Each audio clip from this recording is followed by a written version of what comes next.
नमस्कार, मैं राजेश सिसोदिया और इस समय आप देख रहे हो आरजे भारत न्यूज 7। तो आइए रुक करते हैं आज की कुछ खास और मुख्य खबरों की ओर। नमस्कार दर्शक मित्रों, मैं हूं जुबेर खान पठान और आरजे भारत न्यूज 7 में आपका हार्दिक स्वागत है। दाहोद रिक्शा एवं वैन चालकों ने आरटीओ अधिकारी को सौंपा आवेदन पत्र। दाहोद आरटीओ कार्यालय में स्कूल वैन स्कूल रिक्शा चालकों द्वारा आरटीओ अधिकारी को स्कूल वैन स्कूल रिक्शा को पासिंग हेतु 3 माह की अवधि के लिए आवेदन पत्र दिया गया।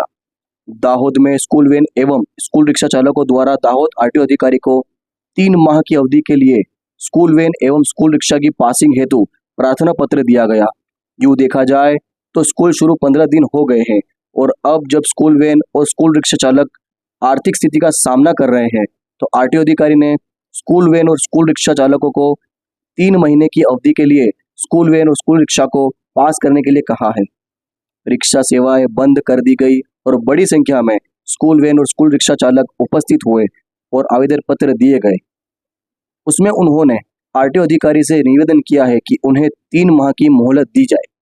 वहीं दूसरी ओर आरटीओ अधिकारी ने इनका आवेदन स्वीकार कर, लेकिन जानकारी मिली है कि मात्र 15 दिनों तक ही मोहलत दी गई है, जबकि रिक्शा और वैन चालकों ने 3 माह की मोहलत मांगी थी। देखते रहिए आरजे भारत 7 न्यूज। मैं हूं आपका दोस्त जुबेर खान पठान और बने रहिए दोस्तों अगली न्यूज़ के लिए।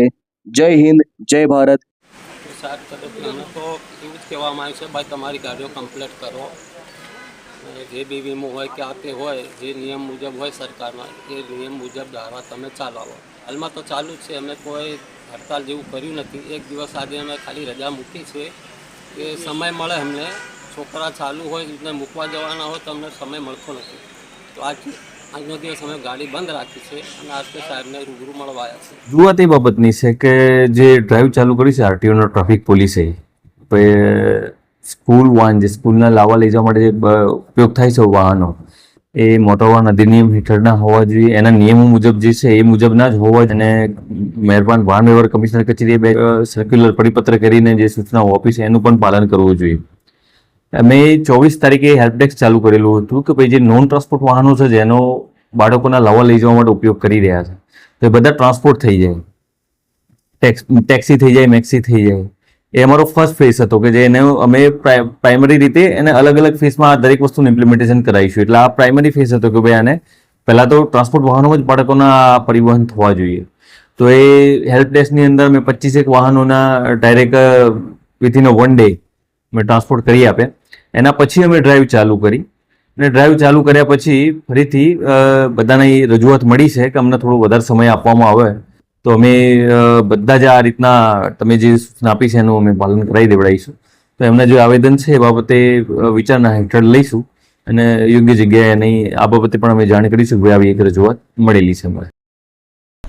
फिलहाल खबरों में इतना ही और इसी प्रकार की खास और मुख्य खबरों को देखने के लिए हमारे चैनल को लाइक, सब्सक्राइब, कमेंट्स और शेयर करना ना भूलें।